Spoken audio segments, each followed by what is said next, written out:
but we can do this. Good morning, folks, and welcome to this webinar through CCAR that continues our conversations about clinical settings and recovery coaching. I think if more honestly, it's about continuing our conversations about settings that may not be familiar with, may have some obstacles to, or just need to learn about recovery coaching so that they can enhance the quality of their services as well as enhance the opportunities that we present in offering those services. We talk about continuing our conversation. This is a setting where I would hope you would jot any thoughts that you have down, and I'll get to as many as I can. However, the conversation in many ways will seem one-sided. However, as my granddaughter would say, I want us to think about continuing the conversations beyond this setting. Over the next 50 minutes or so, I'm going to introduce you to some thinking and some thoughts. One of the things that I think I do well is,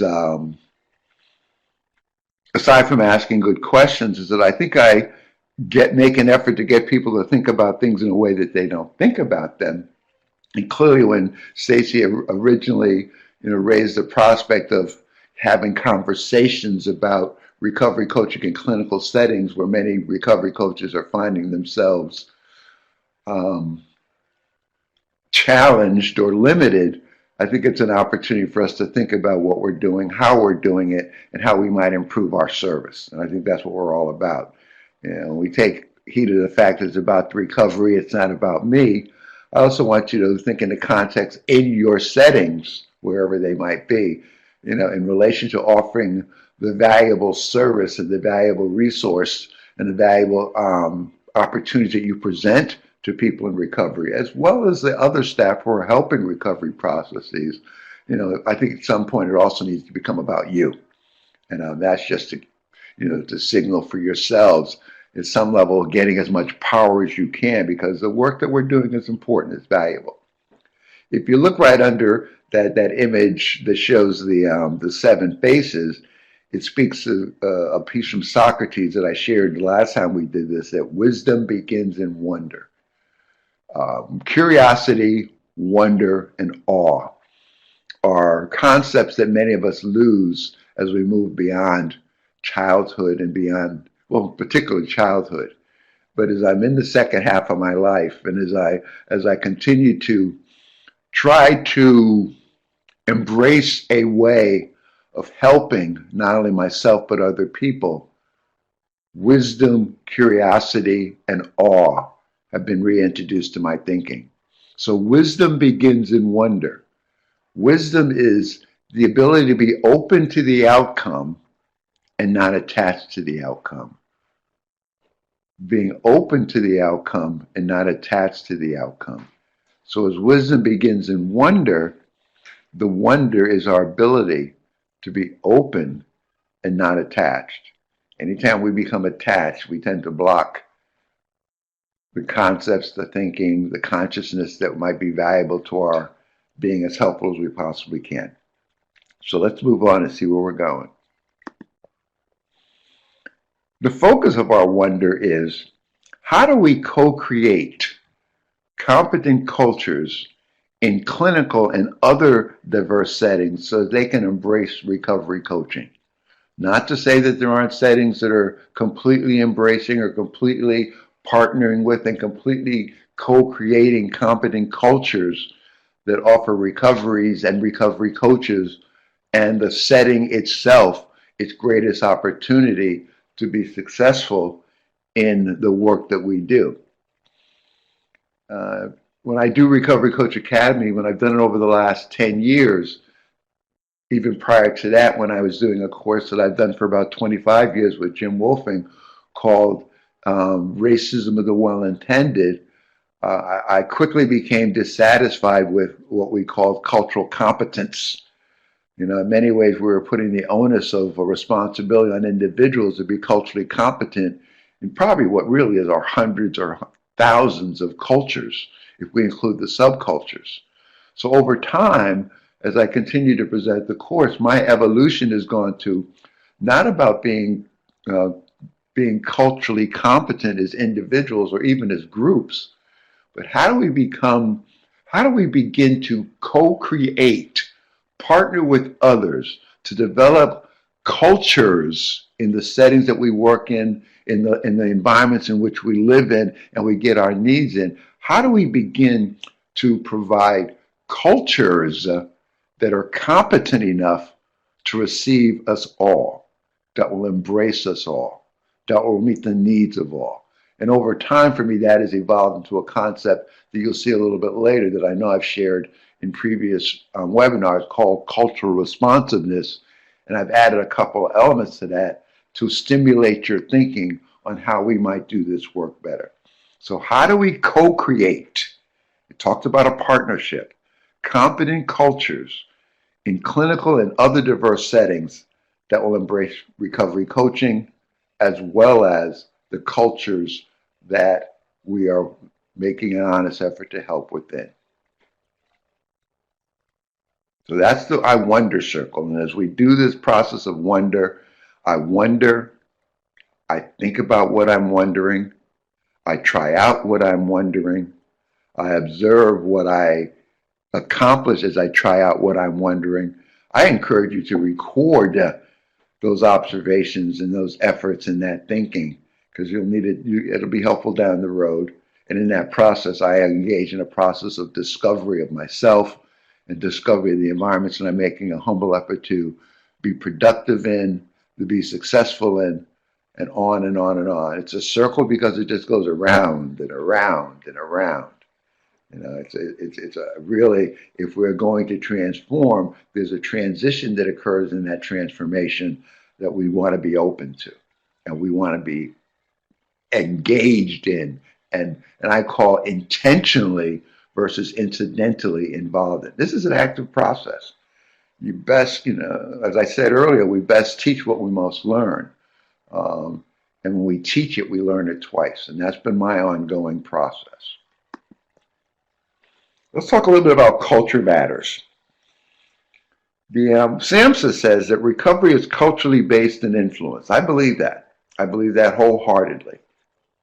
Culture and cultural background in all of its diverse representations, including values, traditions, and beliefs, are keys, are essential to determining a person's journey and their unique pathway to recovery. We must look at culture. Culture matters in the context of the sense that there are matters of culture that are items of culture or issues of culture that must be addressed in the relationships that we're building, whether it be with recoveries or within the organizations in which we are helping recoveries. But culture matters also in the sense that it is important. Culture matters in the sense that it is important, it is critical to paying attention to it as heart and meaning for the people that we're working with. Therefore, since culture matters, our services must be culturally grounded, attuned, sensitive, congruent, and competent, as well as personalized to meet the individual's unique needs.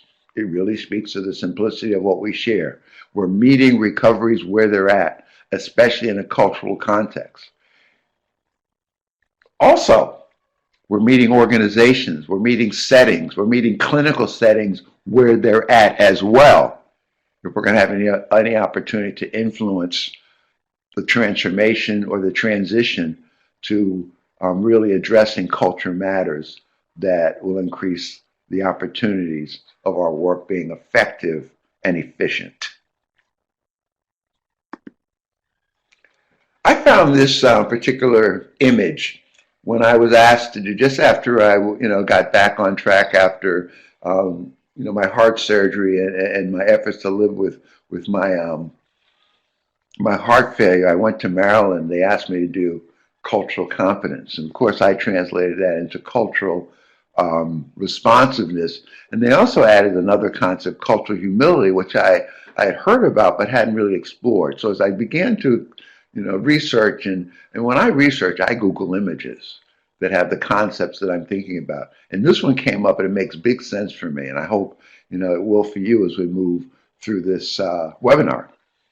At the base of that, the yellow rectangle speaks to diversity. That's what we're talking about. Not only are we talking about the diversity relative to the ethnicities, the racial and other personal characteristic backgrounds of the people that we will be working with, but also the diversity of the settings that we work within, the diversity of the environments in which people, ourselves included, will be trying to get their needs met. We'll be trying to obtain the recovery capital, trying to, as I call, attain the asset strength and the building blocks that are critical to a process of change, recovery, and transformation.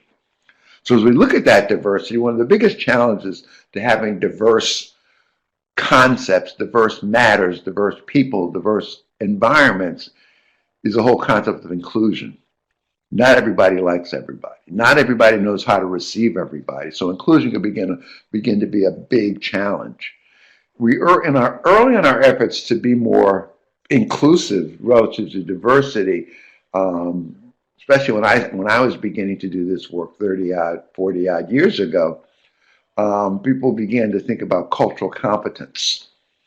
Cultural competence. I taught a lot of cultural competence courses and found them not satisfying my own perception of what was helpful for me and how to make that helpful for other people.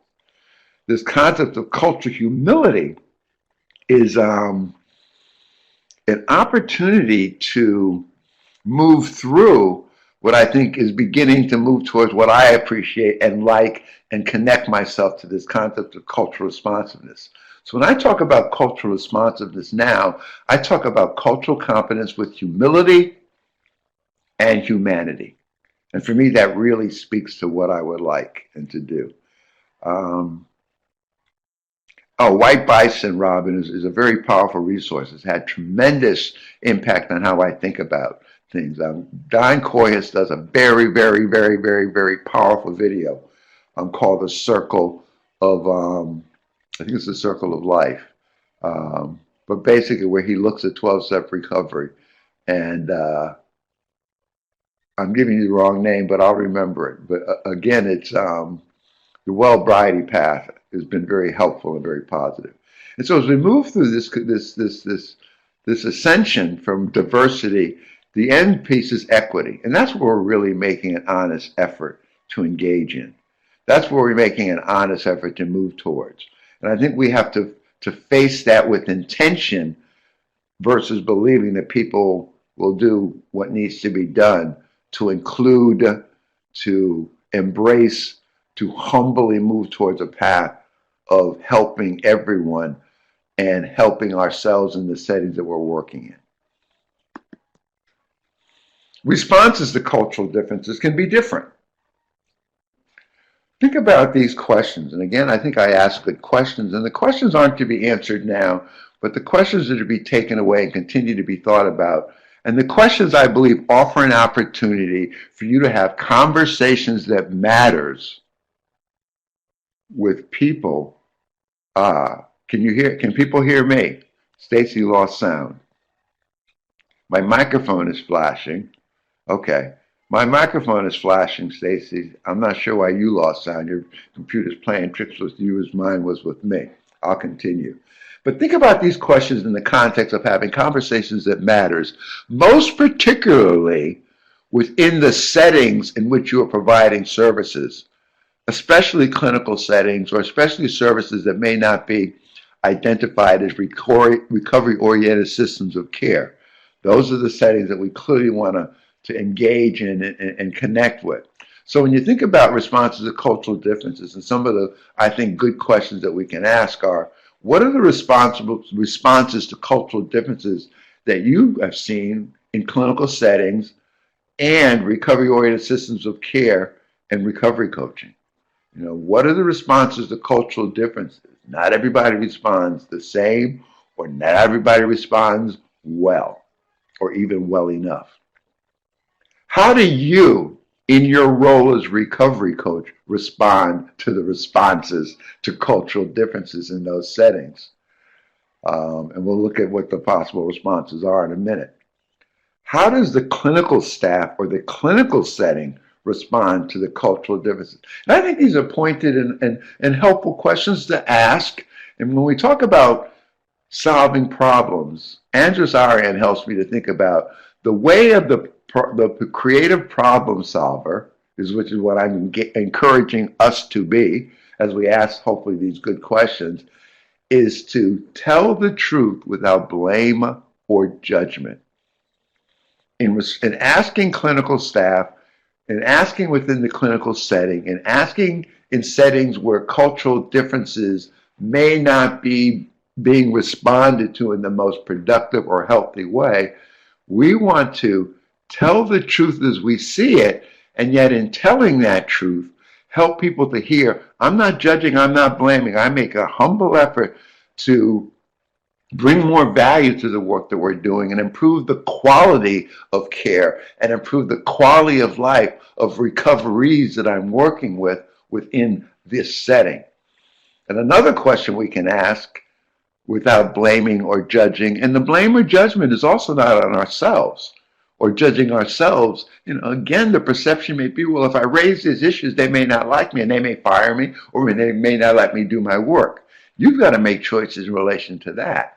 However, if it is about the recovery, and if it is about creating, as well as the White Bison Group speaks to, a healing force within the settings that we're working within, I think, have a responsibility to ask these good questions. And the last one being, how do you address the conflict or clash that culture might present, or the differences in cultures might present? And how does the clinical setting address the conflict or clash, if they are aware of it, as it comes through? Yeah, it's about being collaborative. I like that, Eddie. That, for me, that's the clear power that I believe we bring when we bring it to this co-creation process. It's critical that we collaborate. And again, so many times settings have silos, meaning everybody does their thing and nobody talks to anybody. Or if people are talking to each other, it may not be in a way that's helpful or satisfying. Right up front, I want you to think about which recovery roles might you perform in your role as a recovery coach to respond to the responses to cultural difference in cultural settings. What roles might you perform in the roles that we have as coach and recovery? And the 10 of them are spotted here in response to the cultural differences in the settings that you're engaged in. Right offhand for me, clearly, there's an advocacy role, the big A advocacy role, as we talk about it. In many ways, we are a lifestyle consultant, more looking at the lifestyle, the quality of life as it is, as our perception is, and as the perception of the recovery might be, and even some of the staff and the organizations that we're helping to be more attuned to the differences in the cultures and the potential culture clashes. Yeah, truth-telling is another part of that. Clearly, it's a part of that. Tell the truth without blame or judgment. Honesty, open-mindedness, and willingness to learn, and yet also willingness to tell the truth. So, and in many ways, we become resource brokers because we become a resource for the recovery. In addition, we become a resource to the setting in which we're making an effort to bring this information to as well. So again, I want you to think about which of these roles might you perform? Which of these roles would come into play as you move through this process and as you engage in your efforts to helping the cultures that you're making an honest effort to help in work better. And again, it still comes back to sometimes there's a culture clash between myself and the recovery that I'm working with. And then if there's a culture clash between myself and the organization that I'm making an effort to help the recovery within, there's some real work to do. Yeah, being allies, we are working to achieve the same end result for the recovery. And in the context, and again, it's not judging or blaming the settings that we work in. It's saying that maybe they don't know what they don't know. And maybe these conversations that we want to have that we hope would matter to these organizations and settings will help them to know what we know and help us to know what they know so that we can begin to come together and clearly collaborate in bringing more truth to the experience that we're offering. This is to gain some clarity relative to what may occur when there are cultural differences, as evidence in that left-hand side black box. When we talk about having cultural differences, and cultural differences, again, run the gamut. It's not just about ethnicity or race or the person. It's also about the organization. It's also about the environments in which we are trying to get all of our needs met. So the green part on the left-hand side talks about the initial attitudes that may occur when there are cultural differences. The initial attitude may be openness, acceptance, and trust. Or the initial attitude may be suspicion, fear, and prejudice. Think about the suspicion that organizations may have about our ability to be truly helpful. And that's not to say, many of them look at us as not being helpful, but many of them don't know how helpful we can be. And the prejudice may fall in line with the fact that they have a prejudice of how they've been doing things for years, and here we're bringing another way to do things into the picture. How do we begin to meld those, collaborate on those, and mesh those? So when we talk about cultural differences, identify what the initial attitudes may be. The blue section talks about inevitable reactions to cross-cultural encounters, i.e. encounters that happen across cultures. As a result of reactions to cross-cultural encounters that are inevitable, there's frustration, there may be confusion, clearly there may be tension, as well as embarrassment. The embarrassment for me speaks that we're not doing as well as we would hope we could do. The embarrassment may be that people don't know what they don't know and are embarrassed in that prospect. The frustration and the confusion may lie around the fact of, again, the clashes and the deepening engagement in silos or in ways that have been done in the past, because we all many times resort to the familiar. And the frustration, confusion, tension, embarrassment just doesn't happen in relation to what the organization brings. It also happens to us. Think about the potential coping strategies when cultural differences are brought to the fore. And those coping strategies begin to look at the right-hand black box, which talks about we have choices. The bottom line, folks, is the choice is always ours. The choice is always yours. The coping strategies might be we observe, we listen, and we inquire. That speaks to what we do in Recovery Coach Academy Three-Legged Stool. We observe, we listen, we wonder, we inquire by asking good questions. We can bring that same basic way of working with the organizations to our conversations with these organizations. And in the whole time treating them as resources versus enemies or cultures that are impacting or impeding or potentially blocking the work that we're looking to do. Our reactive responses, which are not coping strategies, might be we criticize, rationalize, and withdraw. And that can happen on both sides. That can happen on all of our parts. The recovery's part, the recovery coach's part, and the organization's part, and the larger environment's part. And the results of the coping strategies is that we build rapport and understanding and probably collaboration. And the results for the reactive response is alienation and isolation, which is the direct opposite of the unity as well as the equity that it was at the top of that movement from dealing with differences and diversities to equity. Very powerful image. I've always liked this. Cultural competence or humility. Think about cultural competence as being static, meaning that it has an end outcome, and meaning that it implies that a person can function with a thorough knowledge of another culture. That was always a stumbling block for me when we talked about cultural competence. How can anyone have a thorough knowledge of any other culture? I don't have a thorough knowledge of the African American culture that I'm engaged and involved in and grew up in, because there's so many subcultures, other cultures, many cultures. Culture is a way of living together. It's a way of living our lives.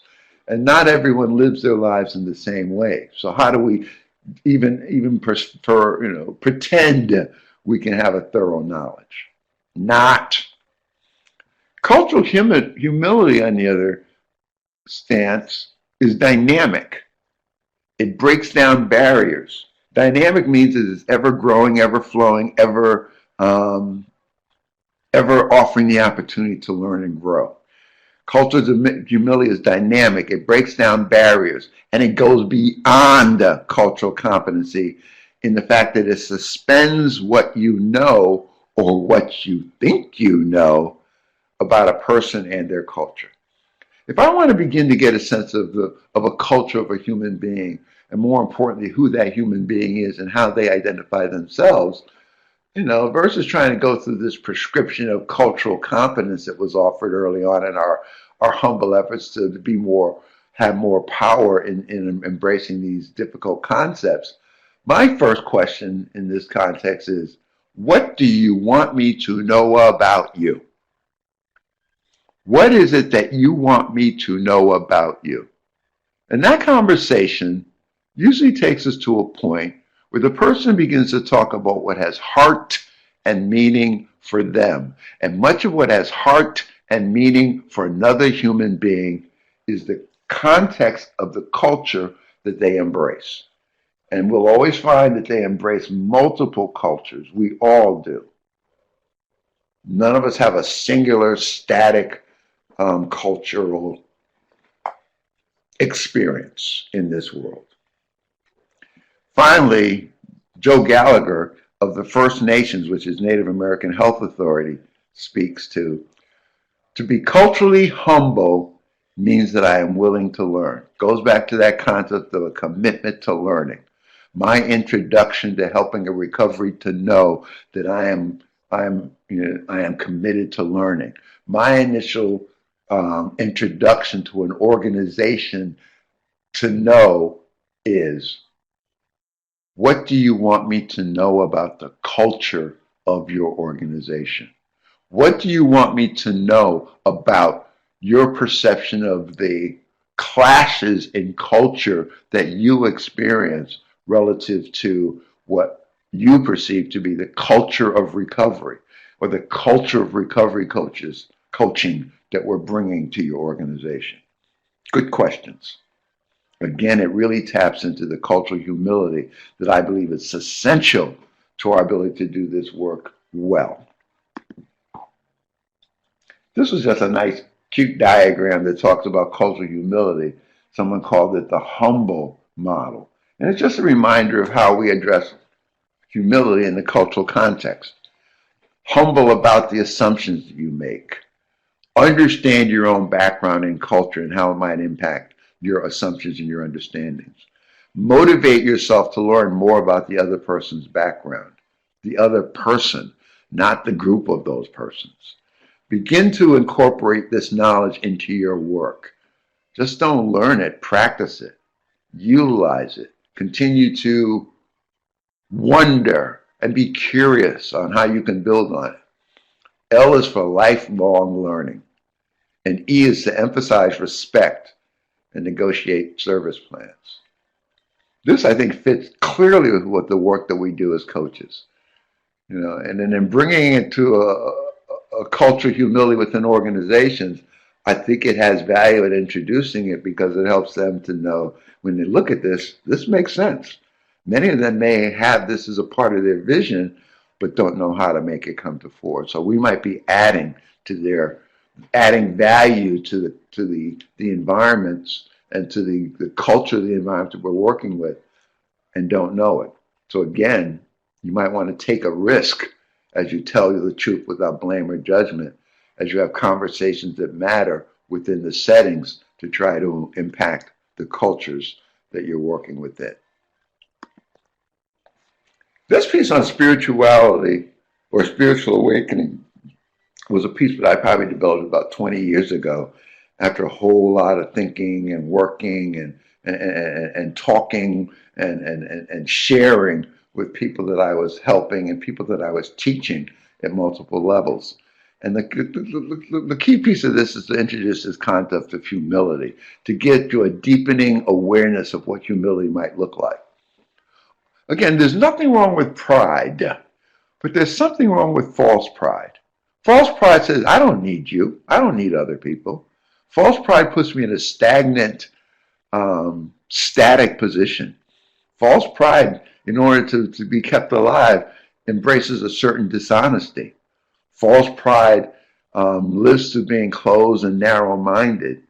False pride is a distrust.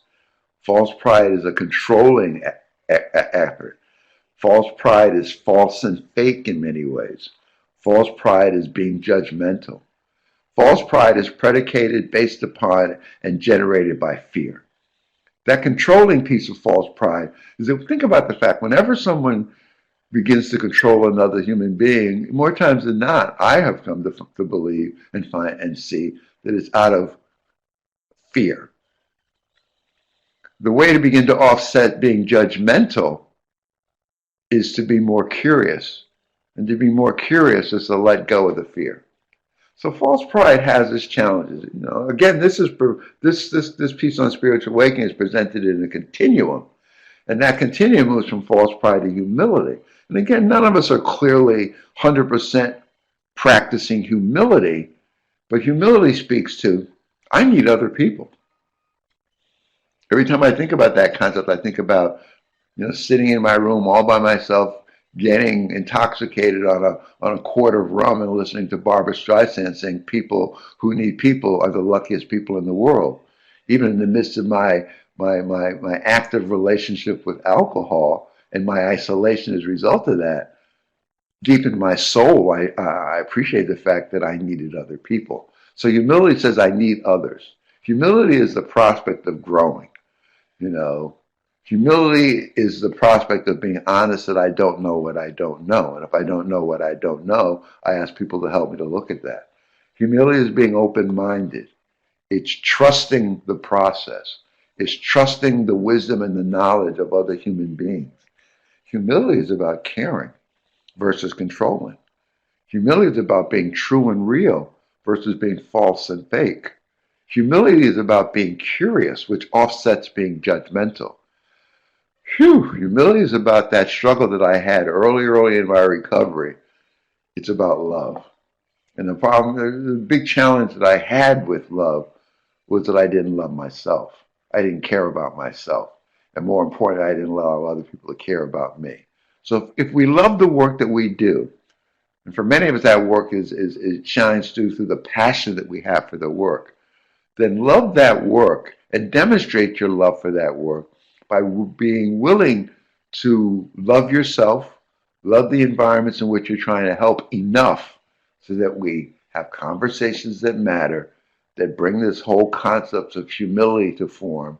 And if nothing else, saying to this organization, I need you to help me to truly bring forth this culture of recovery, this culture of recovery coaching, this culture of care, this culture of humility and humanity that we try to engage in as we help recovery and we help recovery processes. And we bring this whole concept, recovery-oriented systems of care, to fore, period. I talked about cultural responsiveness as a bridge above cultural competency. Cultural responsiveness speaks to describing the capacity to respond to the care needs of diverse communities. I first came across cultural responsiveness. There are many schools, especially elementary and junior high school settings, that in their efforts to address difference speak to cultural responsiveness. Cultural responsiveness describes the capacity to respond to the care needs of diverse communities. Repeat sentence. Sorry about that. Cultural responsiveness requires knowledge, abilities, and skills at different levels of intervention. The intervention may be along the individual, i.e. with the recoveries, or individual staff within that system that we're working in, systemic, professional especially, and organizational. So when we think about cultural responsiveness, we want to be able to bring this to all four levels of intervention: individual, systemic, professional, and organization.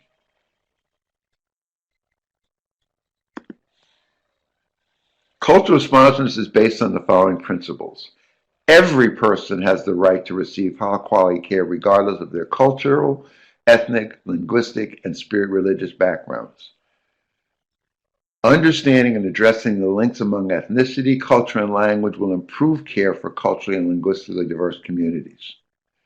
And embedding cultural responsiveness in the care systems, the care settings, the organizations is a viable strategy to reduce the disparity within these care outcomes and systems, which may be limited, limiting, or denied due to cultural, language, and other differences.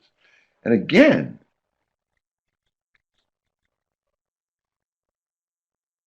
people need to know and find out what their biases they have. Yeah, that's all. That's a big part of this responsiveness.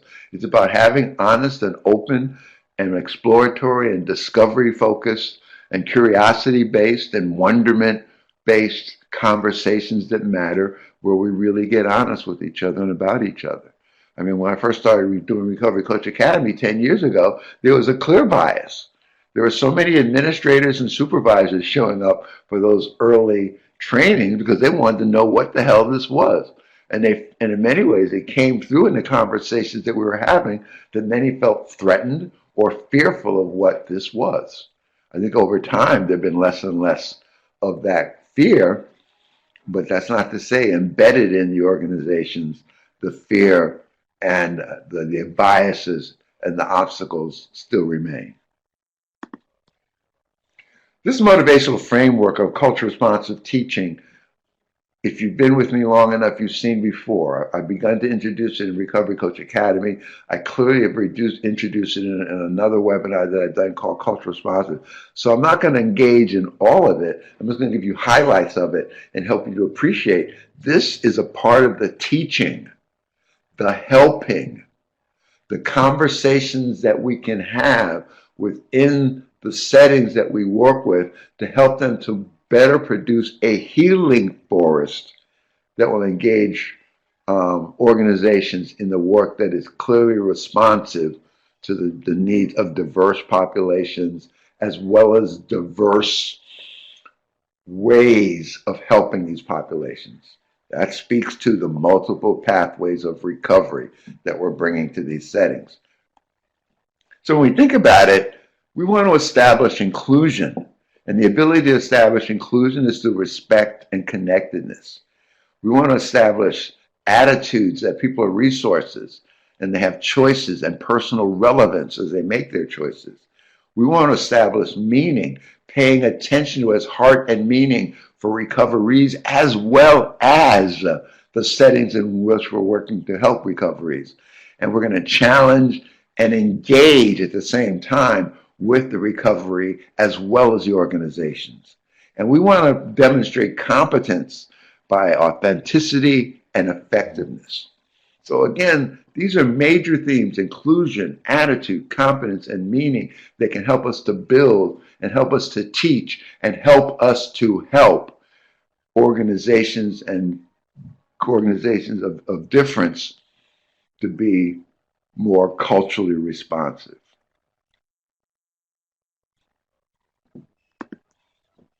Competent culture matters. Initially, I had 5 or 6 bullet points on this particular page, but I chose to give these 3 simple ones.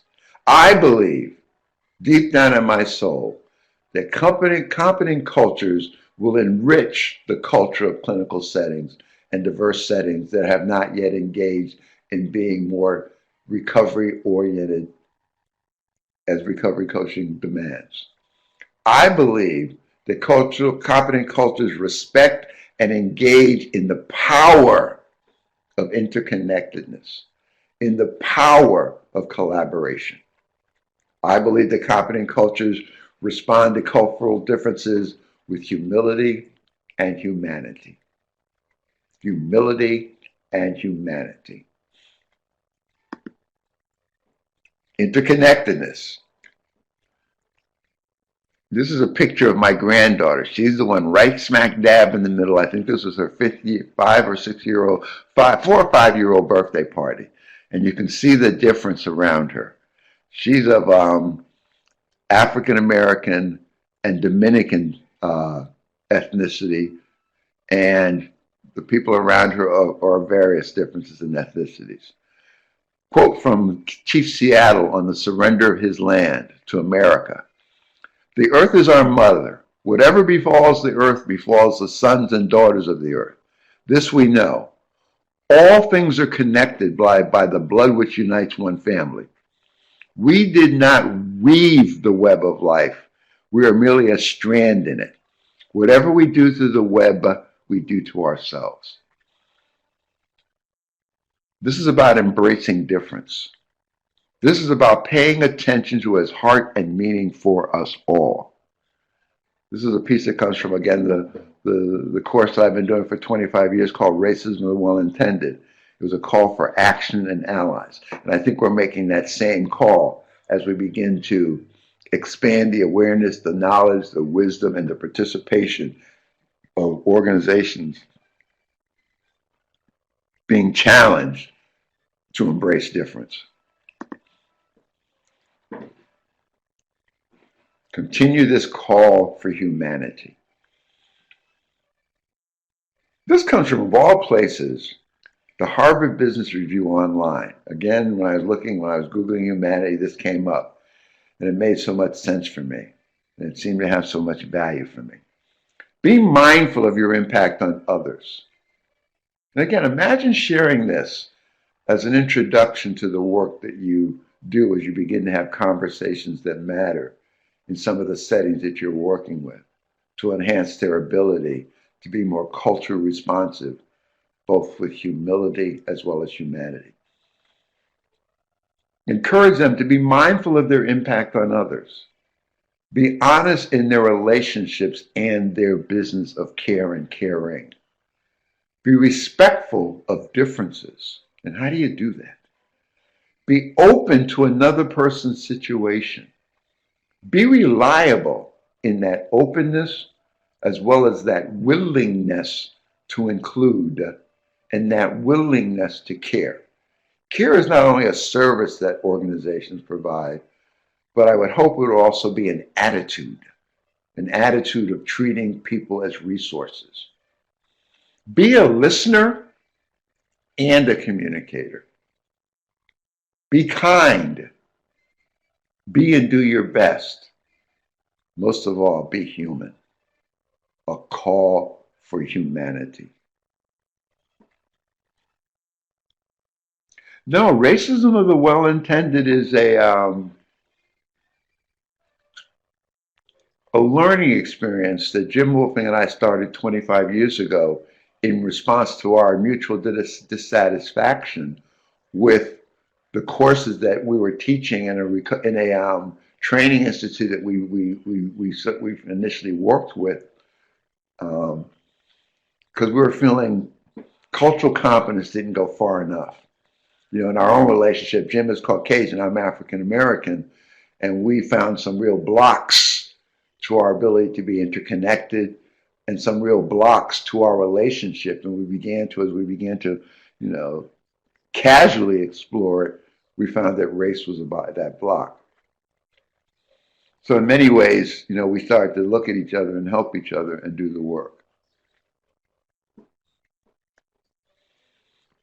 I've done a piece that I've not really fully shared as of yet, and I call it the Humanity Engagement Learning Process.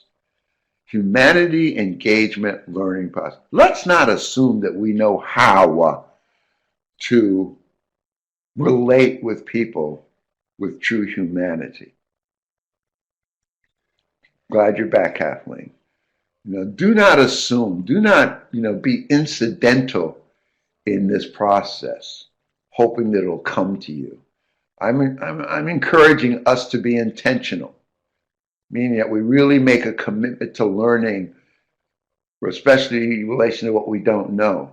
And some of what we don't know will come up as we have these conversations that matter with organizations, as we have these conversations that matters with recoveries, as we begin to more intentionally speak to the differences that we are experiencing and hearing and understanding. Being curious, presenting our efforts to satisfy our wonder and our awe for differences.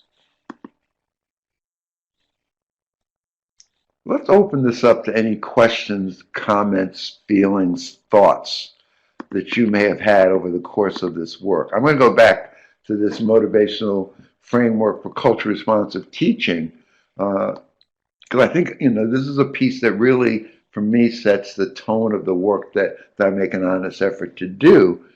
And yet I also want you to have an opportunity to share. If anything else, maybe you want to offer Stacy and I, some thinking about what are you taking away from this experience? That's always impactful for me. I want to know what you know. I want to know what you're experiencing and learning. So what are you taking away from this particular webinar? I see people typing. As they come up, I'll just, make an effort to respond or at least read them so you'll hear. I love the inclusion of all when working with others. Can you talk about keeping the helping process in perspective of the helpee and the helper? Keeping it in perspective, for me, speaks to simply, it's about the recovery, it's not about me.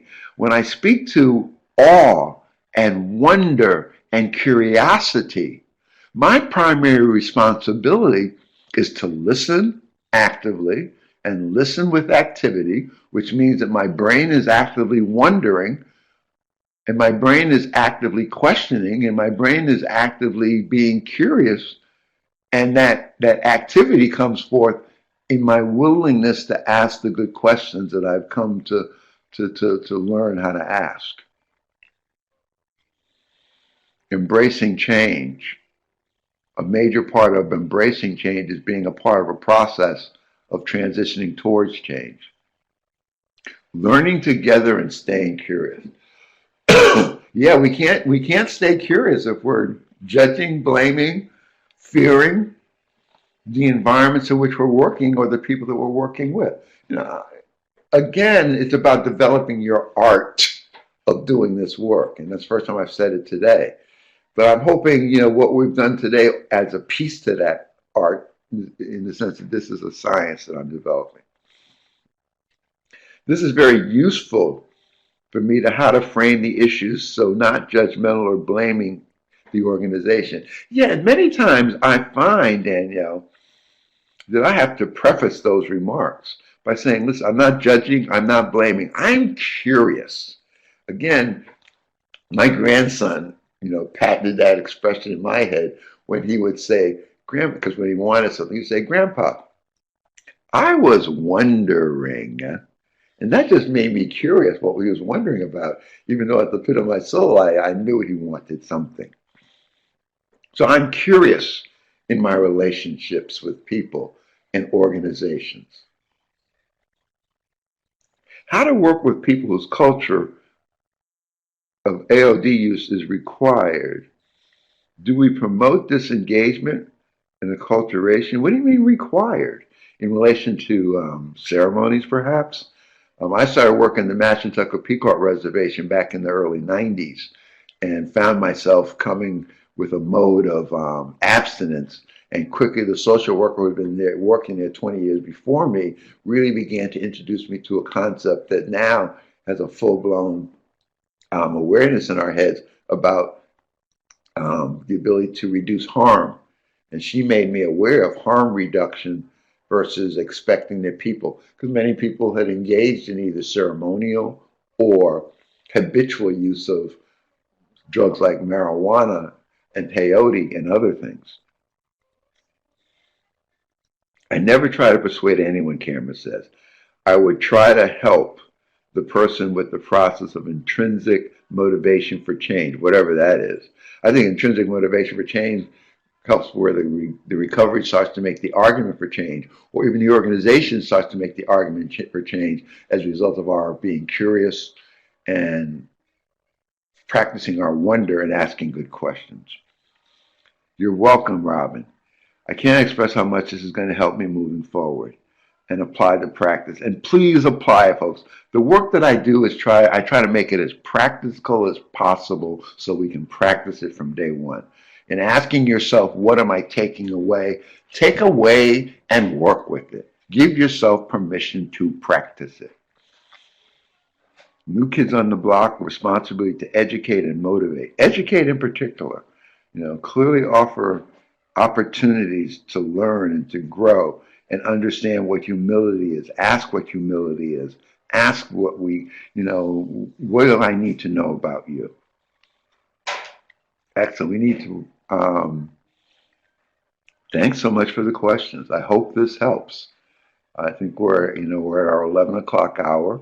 I'm glad that we had an opportunity to ask more, but keep typing your questions because, they will come up, whenever, they'll come up whenever Stacy, shuts this down. But clearly, thank you, thank you, thank you.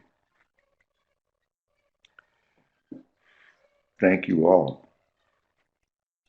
Thank you, Stacy. Hopefully see you next month, folks.